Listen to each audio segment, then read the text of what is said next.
處理海星有一個標準黃金3個步驟：洗乾淨、焯水同埋冷水下鍋去煲湯。海星因為佢本身好硬，同埋表面呢會拮親啲手嘅，咁所以呢，清洗一次之後，用溫水30至到40度嘅水浸泡30分鐘至1個小時，佢稍為回軟呢，就可以開始清洗啦。用個軟毛刷喺流水之下徹底清除表面嘅泥沙同埋雜質。用個剪刀剪開，見到一啲內臟同埋沙囊，要洗乾淨，因為呢啲係腥味主要嘅來源。唔清除個內臟嘅話呢，可能會有苦味，同埋會有啲毒素嘅，咁呢樣嘢就小心啲啦。第2步就焯水去腥，呢個步驟好重要。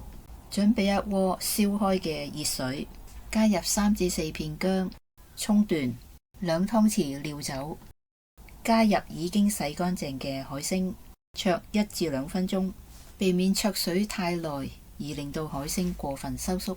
撈起，用溫水再沖洗一次，避免腥味回附喺海星嘅表面。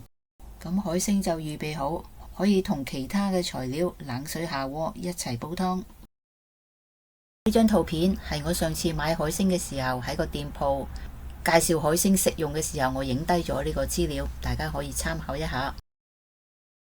另外我頻道有啲海星湯，有興趣嘅可以大家翻閱一下。希望呢個海星介紹幫助到大家認識更多海星嘅資料。但係孕婦、哺乳期嘅女性或者對海星有過敏性嘅人士就避免飲用呢個海星湯。我係 Kitty，下次再見。